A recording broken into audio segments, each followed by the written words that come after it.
It's hard to do. I said that a lot. So you've got to go make sure you're finding the right guys that they have the skill set that you can develop, so that in year 2 and 3 and 4 they can get going. You know, I mean, look at the guys that are playing now. I mean, like Tegra, like year 3 now, Tegra became the guy.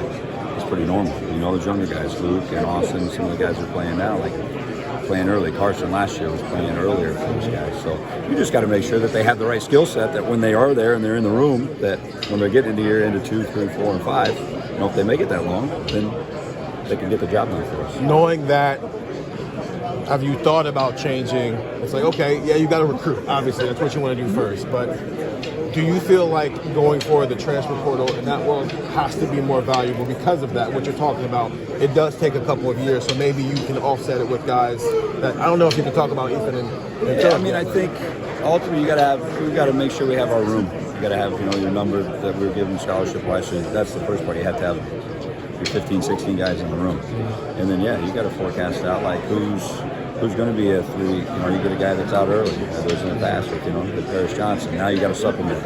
Can you do that with a 17, 18-year-old kid that's your 4th or 5th high school guy? Yeah. Or is that a portal guy? Well, you're not just going to take portal guys to take portal guys. I mean, that's the thing too. Like, we'll go get this guy. He's in the portal. Well, is he good enough? Why is he in the portal? You got to look at all those things. And ultimately, as I said, it's our job and my job to make sure that the room, the guys that are brought into the room, can go perform and go do it, and they're a good fit to the room and not just a body in the room. So when you with the portal part, is he good enough, right? Like Seth, he's coming from Bama. I think most people would think, okay, he's probably getting up to play at Ohio State. I mean, you'd say, yes, you got to look at that, but like Josh Simmons coming from San Diego State. Right. That's not a knock on San Diego State. It's just not a Power 4 big time program, and then he's going to be a first-round draft. So what's the evaluation with that one then? Because I didn't, like with Seth, it's not as, I wouldn't say it would be as deep as it is with Joshua Simmons, where when he got here, I don't know if people were like, oh, he's going to be a first-round draft pick, but clearly now he is. It's the evaluation again. I mean, those guys, as you're looking recruiting, he's an 18-year-old kid, or he's been through college a couple of years, and now you got a 20-year-old kid. And so he's had his feet in the fire a little bit. He's been in an intense weight room. He's been in game situations, possibly. So if you get game tape on guys. And then you look at, is there more build in their skill set? So even back to a guy like Seth improved in his 5th year. Why? Because he came, fit in, learned a new scheme, learned maybe a new few techniques, and supplemented what he had. He was already a good player, right? He didn't have snap issues. He didn't have any of that. And then he improved on the back end of his career. So then you take a kid in the middle. Can he do that as well? You take a young kid. That's what high school kids do. The more you play the game, the better you get. And so you look at him similarly, but also knowing that that's a 19, 20-year-old kid and not maybe a high school kid. And how can you develop and what can you improve upon with that? And ultimately, once again, like, do you feel watching the tape and seeing their skill set, are they good enough to play here and help us win? Yeah, Justin, was the low point of this whole, was it losing Seth in practice? Give it to me again. I missed this part of the question. Was the lowest point of what you've been through That's what I thought you said. this year? Was it losing Seth in practice? Do you understand what I'm saying? Let me say this, right? This guy's an All-American, Remington. It's not about me ever. I know. It's about those guys.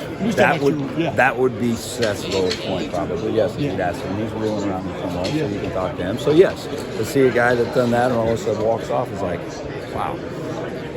A big thing that came out of that after losing a guy was the way, if you could have like bottled up what Will did the rest of that practice and the rest of that week.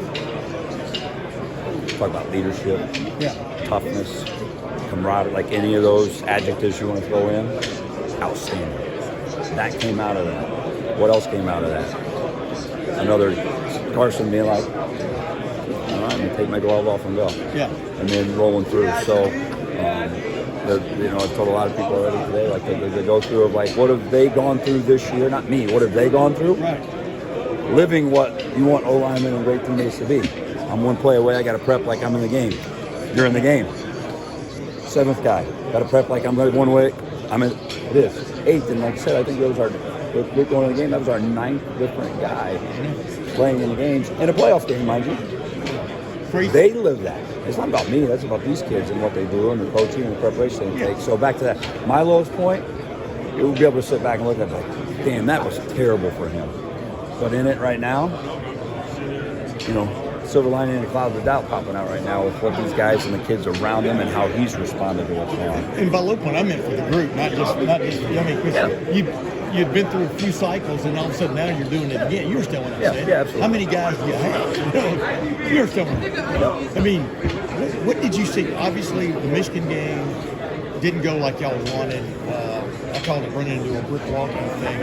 I'm not going to get into whatever, but what did y'all find in that next couple of weeks that's all about? I mean, obviously, you changed some things at guard. Yeah, same thing we talked about, the pride, just men being men in that room. Like, that's not who we are, that's not who we want to be, and that's not what we want to do. So the preparation leading up to last week's game was really good. Yeah. Challenging each other, holding each other accountable, the team, working together and pushing our guys, and our guys pushing themselves.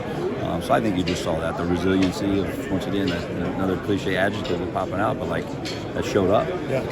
And then that being able to prep and prepare now this week, getting ready for a game here in a few days, has to be the exact same way, and it has been. Yeah. Guys are concentrating on the preparation right now and the game plan and everything that we got going here to go win this game. But a microcosm of what y'all went through was the Oregon game. You lose Jimmy for the year. Tegra's out part of the first half.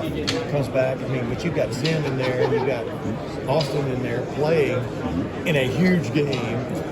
I guess my question is kind of stupid, but what's the benefit of guys having gone through adversity? And, I mean, y'all are in that game until past the first call, when you think about it. But having gone through that and still risen, you know what I mean, to the Yeah, I mean, I think challenge. each week's a learning lesson, and so that was one of them. And so, yes, I mean, Taylor was up and down. We lost Josh. You're sitting over there saying, all right, then you're in. Donnie communicate with a new guy next to him. But that was a long time ago, too. Yeah, but it was kind of the setting of the challenge that was coming for this team. I like You've had 7 or 8 offensive line iterations, as I point out there. That's a lot. I would think you've never done that before. Am I right? No, I never had the opportunity to have this many good players. Yeah. Be this deep, to be able, like I said, to have the 8th and 9th guy ready to go in and win games. Yeah. Come on, man. Yeah. So, we're proud of them. Glad we're going to talk here in LA and get ready to go play in the granddaddy of them all. And I'm happy. It's good payoff for these kids too. Like, you're watching that sun sets over the San Gabriel Mountains. That's like a painting. And you're out there in the Rose Bowl playing. They've earned all that. Hey, you're supposed to be paying attention to what's going on